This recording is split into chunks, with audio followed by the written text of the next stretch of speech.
de mucho, siempre nos da un espacio. Y yo estoy súper agradecida. No solamente acá, sino que ya también va a estar en Cartagena. Justamente estamos viendo ahí los tiempos. Ya todos saben el programa del 8º Congreso. Y que el día 9 y 10 tenemos un precongreso en Malargüe, donde también se va a tratar el tema de la responsabilidad penal juvenil, ya que es algo que hace mucha falta en Malargüe, porque no tiene ni fiscalía ni juzgados especializados, tienen que trasladarse hasta San Rafael, y nos contaban la cantidad de problemas que tienen. Por eso también los queremos invitar para que el 9 y 10 nos acompañen en el tema de responsabilidad penal, de adicciones, que es uno de los grandes problemas y de consumos problemáticos que ellos tienen, igual que todos, no solamente ellos. Y también sobre lo que tiene que ver con la justicia de familia, la intervención del órgano administrativo local y las medidas excepcionales. Porque también has comentado el juez de familia de Paraguay que hace 5 años que tiene un chico a disposición del juzgado, cosa que también es muy llamativa. Por eso quieren trabajar mucho en ese tema. Y también les quiero avisar para aquellos que no tienen el programa, que la próxima, el día 19 de julio, se va a hablar sobre salud mental y adolescencia con todos los organismos del gobierno de la provincia de Mendoza que están encargados de este tema. Esta mañana puntualmente yo estuve conversando con el ministro de Salud y está muy preocupado y queremos realmente tener nuevas respuestas para los niños, niñas o adolescentes con temas de consumo o adicciones. Pero hoy vamos a hablar sobre lo que es la autonomía progresiva y bueno, una de las autoras del código es la que lo va a decir, así que no vamos a perder más tiempo en lo que yo pueda conversar, sino que ella va a disertar, pero también propone que sea realmente interactuada esta tarde. O sea que aquellos que tengan preguntas lo van a poder hacer y tenemos toda la tarde para ella. Ella dispone hasta las 8 o 9, hasta la hora que todos nosotros podamos, ¿no es cierto?, disfrutar de su conferencia y hacer las preguntas. A las 6:15 más o menos, 6:30, se va a hacer un break y se va a seguir, como digo, con lo que ella pueda decirnos y todo lo que ustedes quieran preguntar. Así que un aplauso para la doctora y muchas gracias.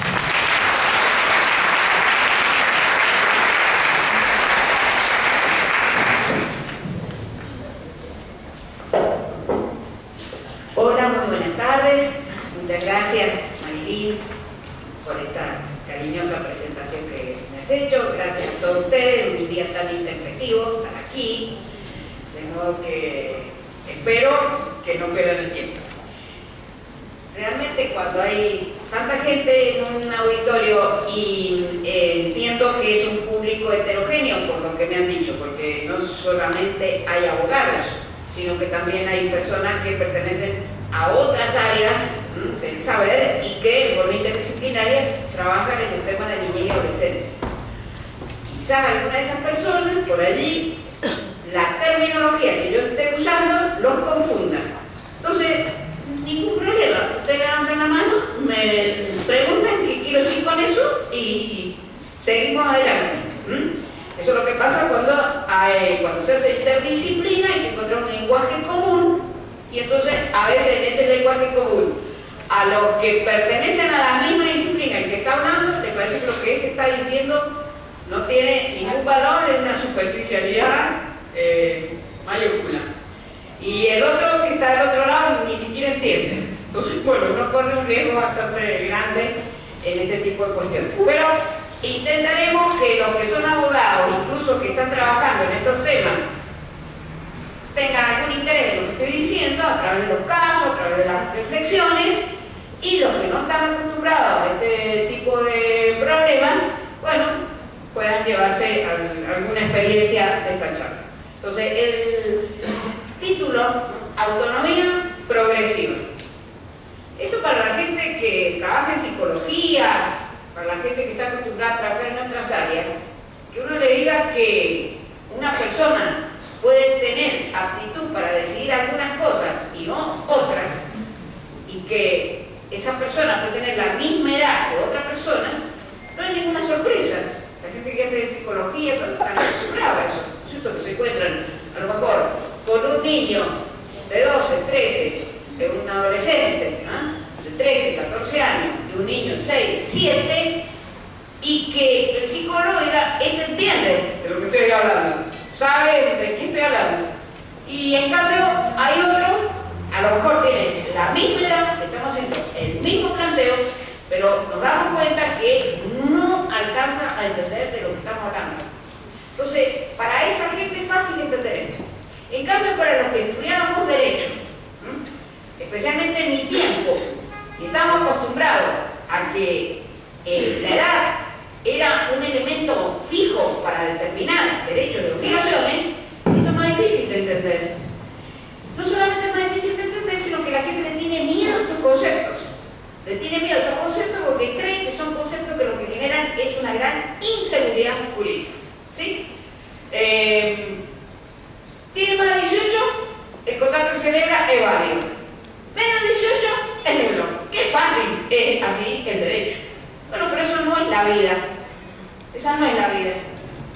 Porque como decimos, la gente que trabaja en otras áreas se da cuenta que a la misma edad, por los mismos temas, uno puede estar con aptitud para una cosa y puede no estar con aptitud para otra.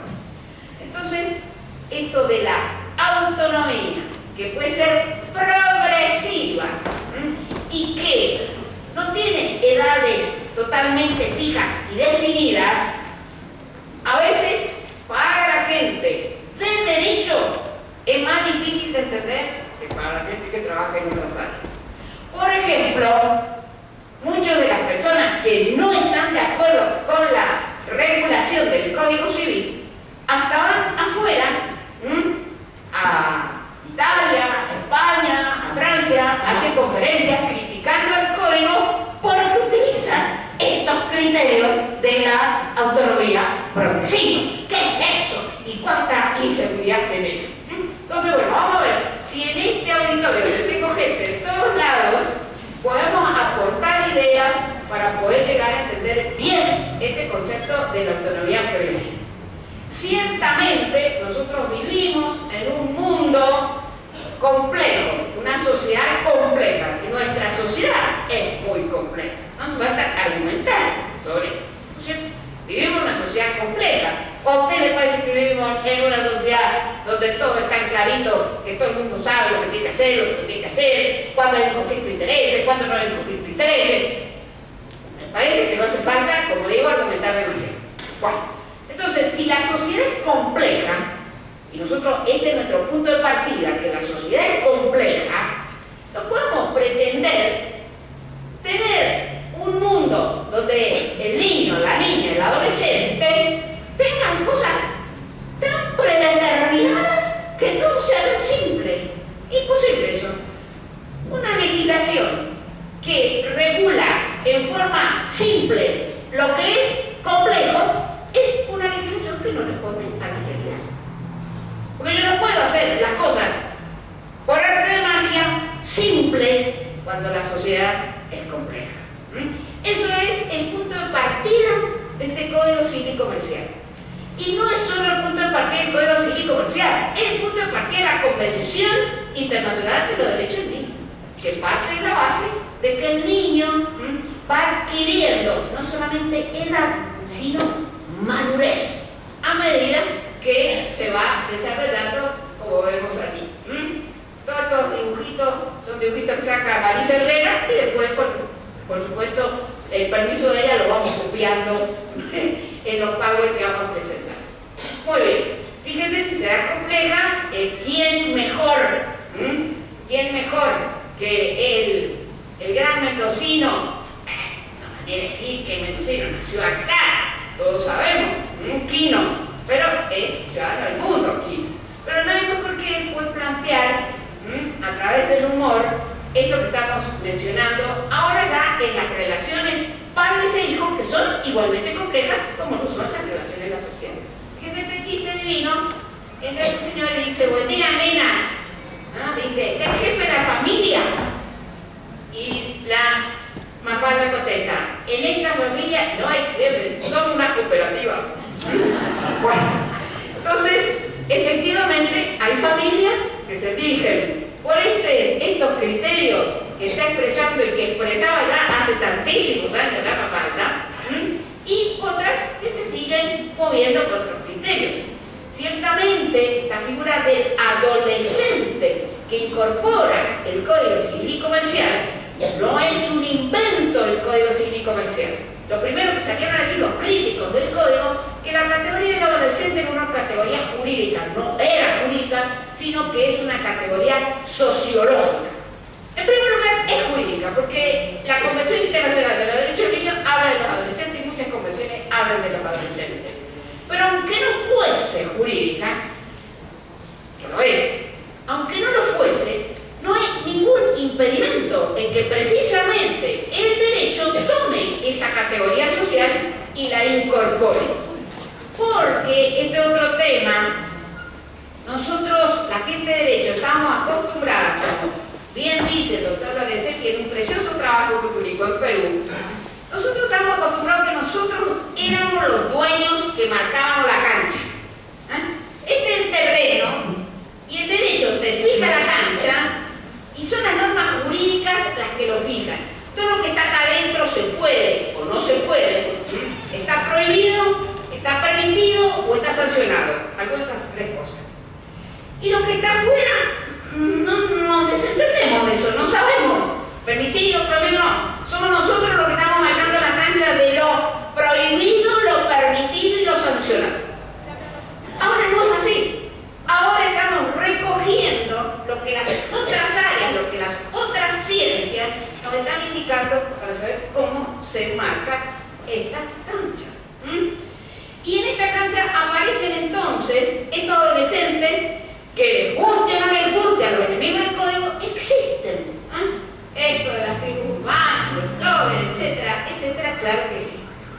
Pero la autonomía es un concepto jurídico, además de ser un concepto social, además de ser un concepto psicológico. Entonces vamos a ver qué quiere decir jurídicamente esto de la autonomía, porque estamos hablando de la autonomía progresiva.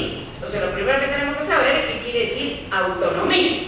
Bien, fíjense ustedes que autonomía, de alguna manera, es un concepto que casi que podríamos decir equivale a libertades.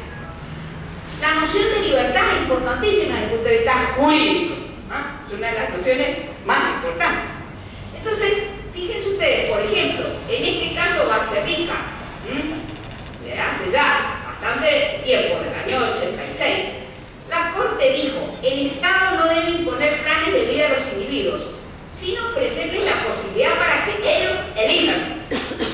E invocó un artículo de la Constitución Nacional, el artículo 19, que es un artículo para los que no son abogados, del que toda la doctrina constitucionalista, etcétera, extrae esta noción de libertad, hoy, guión, igual, autonomía, en el sentido de que como regla, las personas tendríamos que tener el derecho de poder proyectar nuestros planes de vida.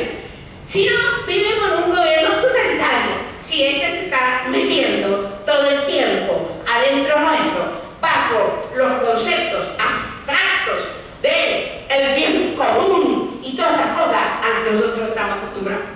Vivimos en una república constitucional, un Estado de Derecho, y ahora le vamos a decir un Estado de Derecho constitucional. Entonces, es muy importante entender esto, este concepto de la autonomía, de la libertad, de la posibilidad de elegir nuestros planes de vida, obviamente sin perjudicar los planes de vida que pueden tener otras personas. Pero el punto de partida es que en principio el Estado no tiene por qué meterse en lo que son nuestras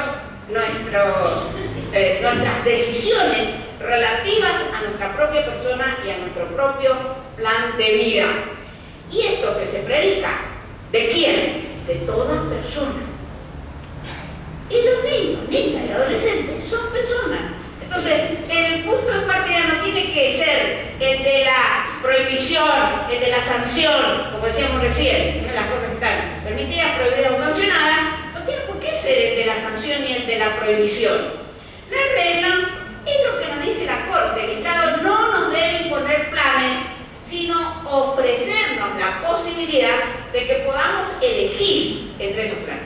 Miremos el correlato que tiene esta noción de la Corte nuestra con lo que dice la Corte Interamericana de Derechos Humanos, cuya jurisprudencia es muy importante porque para nosotros, no lo digo yo, lo dice la Corte Federal Argentina, lo que dice la Corte Interamericana, la interpretación que hace la Corte Interamericana es la primera guía a la que nosotros tenemos que recurrir para poder entender estas nociones. Entonces, la Corte Interamericana, en este caso, adopta Artavia Murillo, que la gente que hace derecho seguramente todos conocen, pero los que no hacen derecho pueden no conocerlo. Este es un caso donde se discutía si los embriones in vitro eran o no personas. Y allí se habló en esta sentencia, un verdadero living case. Eso también, para los que no hacen derecho, eso quiere decir una sentencia que marca el rumbo que yo después tengo que ir siguiendo. Entonces, en esta sentencia, Artavia Murillo, cuando se habla del derecho que tienen las personas a procrear a través de las técnicas de reproducción humana asistida, ahí la Corte dijo, la libertad es el derecho.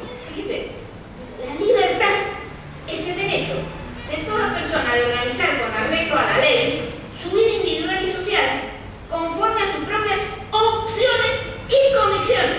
¿Ven la analogía, el parecido entre lo que dice la Corte Federal nuestra y lo que dice la Corte Interamericana?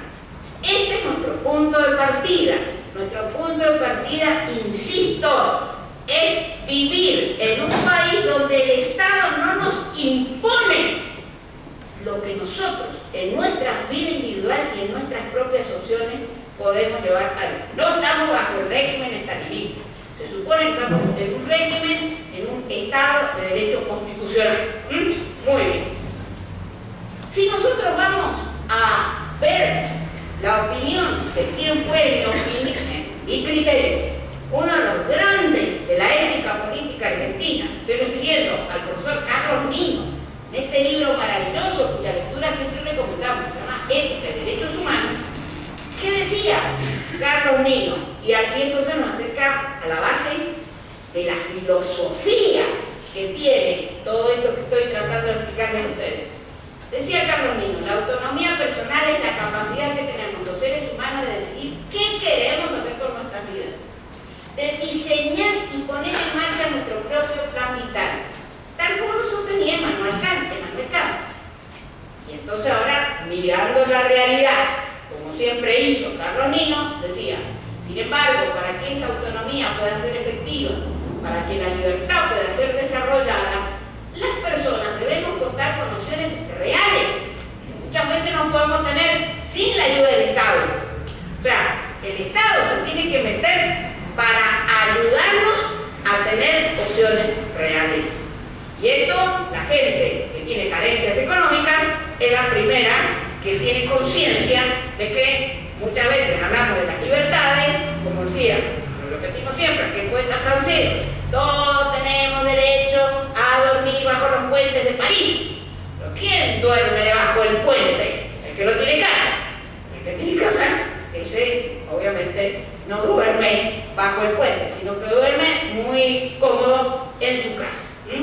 En este mismo sentido, así lo dice un gran discípulo del profesor Carlos Nino, que es Roberto Saba, cuando dice que la noción de autonomía, la noción de libertad es tan importante que el Estado debe entrar solo para ayudarnos a optar.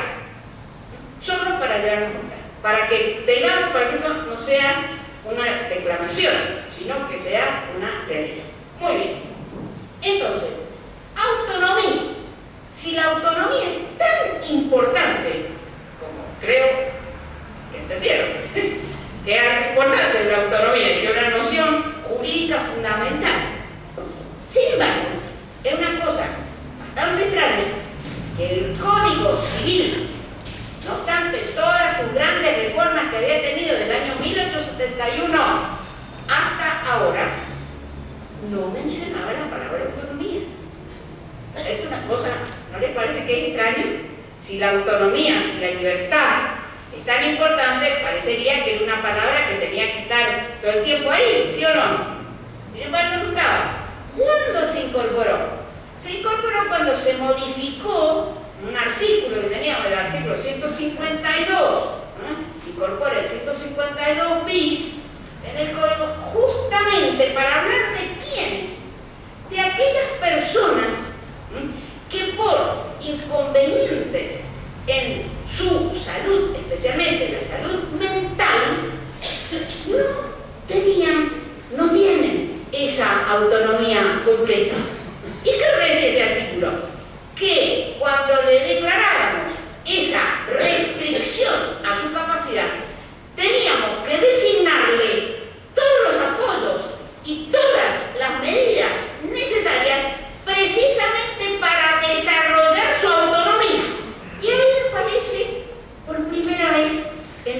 Código Civil, esa palabra que parece una palabra mágica, por todo lo que dije primero, pero apareció justamente para decir, mire, aquellos a los que le falta la autonomía, el Estado, a través de los jueces, le va a designar personas, no un representante que habla por él y le dice, vos callate que sos un loco, no, sino alguien que justamente su función es trabajar para que vaya ganando más autonomía. Pero ahí aparece. Pero esto no es para criticar a Belzafre. Ninguno de los códigos de su época se ocupaba de esta noción de autonomía. ¿Y por qué ahora sí nos ocupamos? Y ahora nos ocupamos porque esto hace algo esencial de la persona humana, que es su libertad. Y ahora nos ocupamos de que el Código Civil responda a los principios constitucionales, responda a los tratados de derechos humanos. Y entonces por eso nos ocupamos de la palabra autonomía, de la que antes no nos ocupábamos. El Código Civil italiano, que es un código relativamente moderno, porque era del año 1942, cuando digo relativamente moderno, para que comparemos con el Código Civil francés del año 1804, el nuestro de 1871. El Código Civil italiano del año 1942 menciona la palabra autonomía una sola vez. Así que, ¿qué es lo que estamos queriendo significar con esto? Que todo lo que vamos a hablar ahora está estrechamente vinculado con un sistema de derecho privado, pero que se incorpora, es como que se eleva y se mete en todo lo que es un sistema, en un bloque de constitucionalidad donde están los tratados de derechos humanos. Es lo que a nosotros nos preocupa fundamentalmente. Ese tratado es esencialmente la Convención Internacional de los Derechos del Niño. Y de aquí entonces que haya que hablar, ¿sí?, de esta autonomía. Los autores que se ocupan de esto dicen que es como si fuese un cono de luz del cual un sujeto en un especial ámbito de su propia existencia posee particulares poderes. Es un cono en cuyos límites se expanden zonas de sombra que se señalan progresivamente. El niño, niña, adolescente, cuando le hablamos de la autonomía, esa autonomía es como un cono de luz, pero que se va ensombreciendo a medida que a ese le estamos diciendo, hasta acá llegaste, mijito. 10 años, 11 años, tú el derecho que tenés a decir sobre tu propio cuerpo, y no, 11 años, 12 años, va entrando en ese cono de sombra. Llegaste a los 16, ahí estás en ese cono de luz, pero todo progresivamente. ¿Se va entendiendo lo que voy diciendo? Muy bien. Entonces, si yo digo autonomía, en el derecho, normalmente, cuando decimos autonomía, decimos libertad, y la gente lo vincula a lo que son los contratos. ¿Por qué lo vincula a lo que son los contratos? Porque tradicionalmente, justamente, la teoría del contrato ha sido el ámbito en el cual nosotros tenemos libertad para contratar con él, con este otro, con este otro. Y por eso, cuando se habla de estos conceptos, la gente empieza a tenerle miedo a esto que se llama contractualización. ¿Y por qué? Porque tenemos en la cabeza esto de que el contrato metido en las relaciones de familia es algo malo. Y es algo muy malo porque la familia es de orden público, es el Estado el que está diciendo esto sí, esto no, esto. Pero ¿cómo? ¿Y por qué la familia tiene que ser algo tan diferente a esta noción de la que habíamos partido al comienzo? No hemos dicho la libertad y la autonomía, que es el punto de partida. ¿Y por qué el punto de partida en la familia tiene que ser el opuesto? Pero es que esto es una cosa que tenemos muy metida en la cabeza los abogados. Esto lamentablemente viene de la doctrina italiana